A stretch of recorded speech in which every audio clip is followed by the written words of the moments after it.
Nagaan siniifaa ta'u hordoftoota yuutuubii kootii akkam jirtu fayyaa keessanii jirtu nagaa keessanii nagaa kooti galanii rabbiif haa ta'u jirraa siniin jedha. Egaa warri hordoftoota yuutuubii kiyyaa amma yoonaa otoo hin ta'in jirtanii sabiskiraayib godhuudhaan laayik godhuudhaan sheer godhuudhaan hordoftoota yuutuubii kiyyaa ta'uun dagatinanii siniin jedha.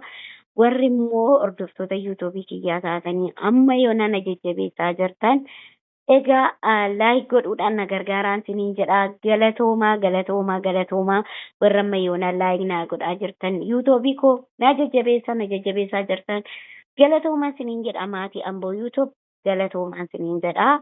Egaa galanni keessan bilisummaa haa ta'uun siniin jedha. Egaa kanatti aansuudhaanii har'ammoo wanni isinii qabadhee dhufee Saayidoo fi imaanii fi hawwiin isinii qabadhee dhufe jechuudha. Saayidoo fi imaanii fi hawwii isinii qabadhee dhufe maaliif nuu qabattee dhuftee jechuun keessan afaan qabu. Egaa wanni isinii qabadhee dhufeef jechuudha. Jarri kun lamaan egaa biraankis haa ta'uu dhugaas haa ta'uu hin beeknu egaa akka ta'uudhaanii biraankidhallee nuun jechuu danda'anii. Wanti Saayidoon beekamu Saayidoon baay'ee nama cimaa akka yuutuubara Oromoo tokkotti nama cimaadha jechuudha. Nama namni kabajuu fi amanulleedha. Nama cimaadha. Nama hojjetaa cimaa Saayidoon jechuudha. Hojjetaa cimaadha siniin jedha. Akka Oromootti akka yuutuubara Oromootti beekamaadha Saayidoon jechuudha.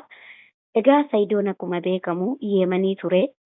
Yeemanitti yuutuubii kana eegalee garuu irraa milkaa'ee baay'ee takka irraa beekamtiillee argatee ijoollee baay'eedha nama baay'eedhaallee banee akka isaan of jijjiiran akka isaan hojjetan akka isaan jabaatan godhee nama jiru keessaa isa tokko jechuudha. Saayidoon namallee yuutuubiillee banee sabiskiraayibii sa'aatii isaa hundallee guutee namattillee gurguree namnillee irraa fayyadamaa jirudha jechuudha. Hordoftoota kiyyaa. yuutuubii jechuun wanta qallaalii miti namni irratti beekee hojjete taanaanii egaa rabbiin nama hojjetee irratti fayyadamu rabbi nu haa taasisuun siniin jedha hunda keenyayyuu. Kanaafi hordoftoota kiyya maaliin jechuu barbaade har'a Saayidoonii imaaniin sabbiraasii godhuu dhufe jechuudha. Imaan jaartii isaa kana jechuudha. Egaa nuti jaartiidhuma isaatiin jedha gaani anis himumaan beeku akkuma keessanii sooshaal miidiyaa irratti argaa waan ta'eefi kanaafi imaaniin sabbiraasii godha jedhee Saayidoon.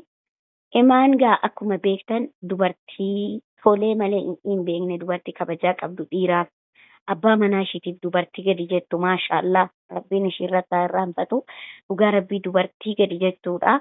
Namni waan barbaade yoo ta'e keessa isaatti fiizikaala keessa isaa rabbumatu beekaa kara keessaatti mana keessatti akka jiraatan rabbuma beekaa garuu alatti kabajaa qabdi jechuudha. Hordoftoota kiyyaa namni hundumtuyyuu immoo dhiira ta'ee shamarran namuma kabajaa qabu nama akhlaaqa qabu jaalata abbaan fedhe jechuudha.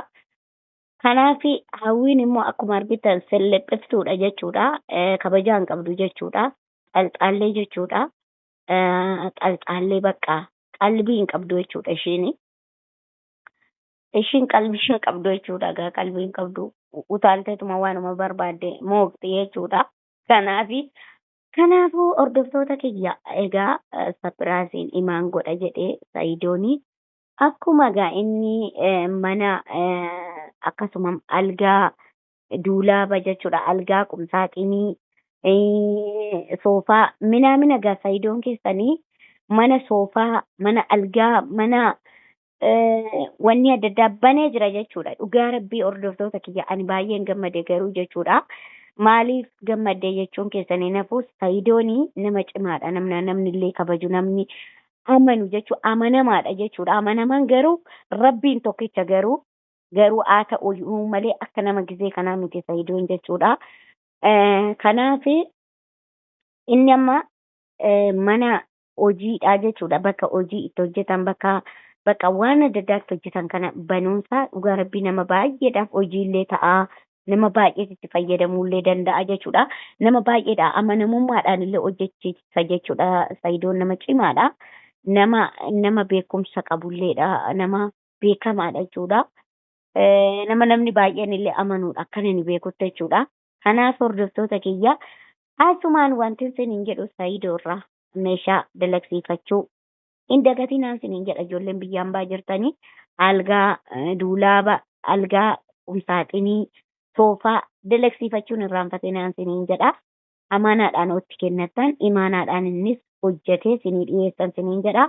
Lakkoofsa immoo asuma gubbaadha argachuu ni dandeessan jechuudha. yuutuubii dhuma kana gubbaarra jira waan ta'eef viidiyoo kana gubbaarraa argachuu ni dandeessan hordoftoota kiyya.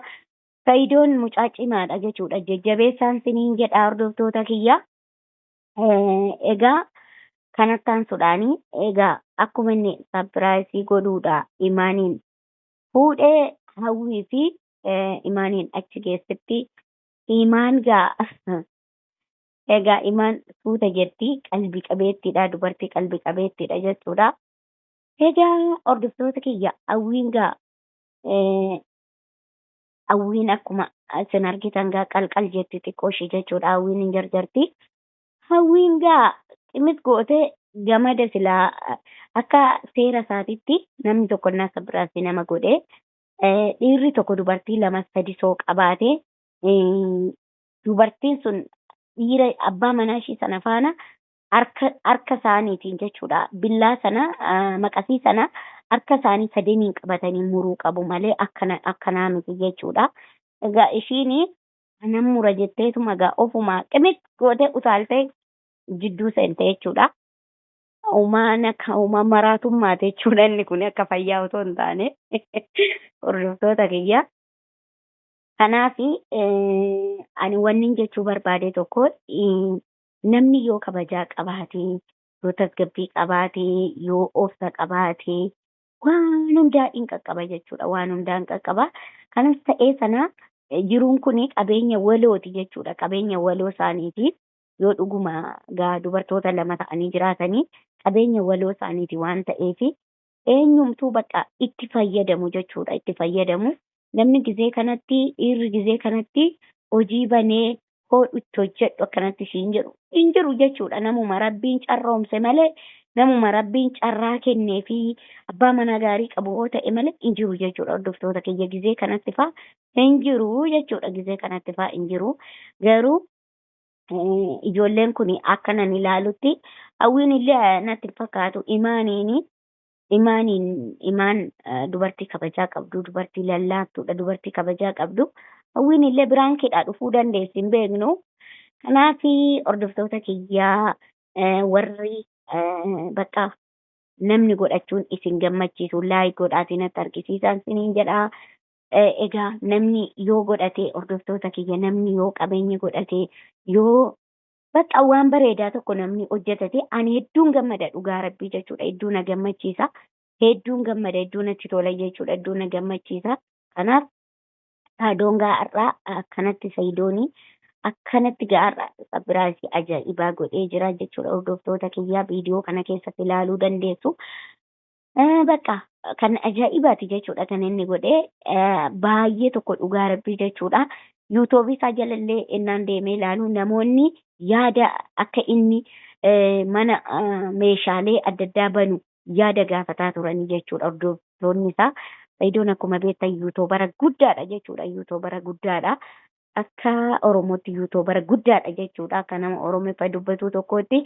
Kanaaf amma yuutuubiin inni Amaariffaan dalaguu fi yuutuubiin inni Oromiffaan dalagu tokko miti jechuudha. Hordoftoota keenya yuutuubiin Amaariffaa sirriitti ilaalama, yuutuubiin Oromiffaa ilaalamu. Kanaaf Oromoo anaafillee intala keessan kanaafillee laayikii naa godhaa jechuudha. Oromoo koo yookaan sagalee kiyya furdaa kana hin jibbinaati jechuudha.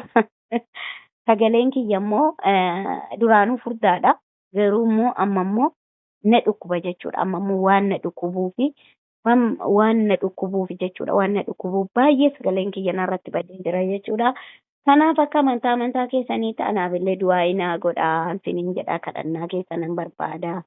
Akka amantaa keessanitti du'aa naa godhaadha. Rabbiin naa kadhadhaa jechuudha. Akka Rabbiin na fayyisee qulqullaa'ee ka'ee ija keessan fuuldura taa'ee yuutuubii shaashambaa jecha isinii waraabuu Sinin jedha hojii gaggaarii sinii hojjedhu hordoftoota kiyya na jajjabeessaa laayik naa gochuu hin dagatinaa koomentii naa barreessuu yaada gaggaarii hin dagatinaa waanin immoo ani wallaale waanan ani hin beekne tokko waanan ani hin beekne tokko immoo isin hin beektu waan ta'eef waanan ani hin beekne kana godhi jedhaati naa barreessa koomentii keessaniin siniin jedhaa koomentii keessanaan barbaada warri sabiskiraayib hin goone asumaan sabiskiraayib naa gochuu hin dagatinaa